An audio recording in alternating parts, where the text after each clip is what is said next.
सरोवर नगरी नैनीताल के उत्तराखंड उच्च न्यायालय में अंकिता भंडारी हत्याकांड की जांच सीबीआई से कराने को लेकर दायरा याचिका पर सुनवाई की। वरिष्ठ न्यायमूर्ति संजय कुमार मिश्रा की एकल पीठ ने याचिकाकर्ता से प्रतिशपथ पत्र फाइल करने को कहा। न्यायालय ने अंकिता के माता पिता को मामले में पक्षकार बनाने के साथ ही उनसे ये पूछा कि वो आखिर क्यों एसआईटी की जाँच पर संदेह कर रहे हैं, इस पर अपना पक्ष रखें। मामले की अगली सुनवाई 18 नवंबर के लिए रख दी गई है। कोर्ट ने एसआईटी को 11 नवंबर तक जवाब दाखिल करने के निर्देश दिए।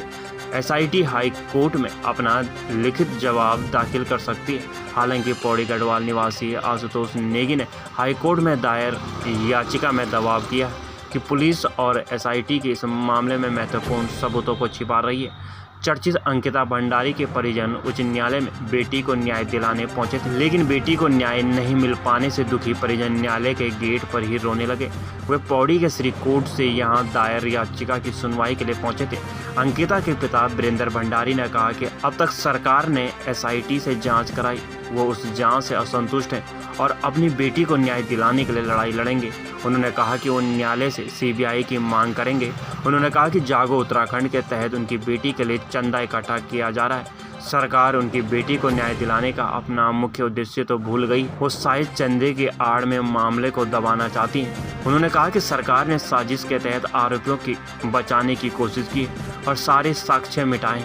वहीं अंकिता की माता सोनी भंडारी का कहना है कि अब सरकार का ना तो कोई जनप्रतिनिधि उनसे मिलने आता है और न ही उनसे किए गए वादे निभाए जा रहे हैं। आपको बताते चले कि उत्तराखंड के ऋषिकेश के रिसोर्ट में काम करने वाली अंकिता भंडारी की हत्या 18 सितंबर को कर दी गई थी। मामले में आरोपित पुलकित आर्य ने राजस्व पुलिस में अंकिता की गुमशुदगी का केस 19 सितंबर को दर्ज कराकर आया था। 23 सितंबर को लक्ष्मण झूला थाना पुलिस ने अंकिता भंडारी की गुमशुदगी के मामले का केस दर्ज किया। इसके बाद पुलकित समेत 3 आरोपियों को पुलिस गिरफ्तार किया। 24 सितंबर को आरोपियों की निशानदेही पर चिल्ला डैम से अंकिता भंडारी का शव बरामद किया गया।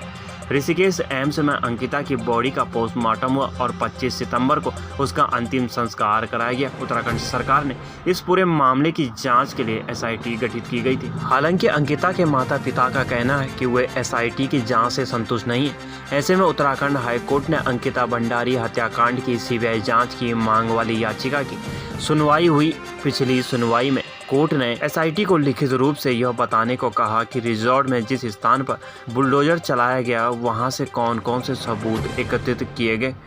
नैनीताल से ललित जोशी की रिपोर्ट।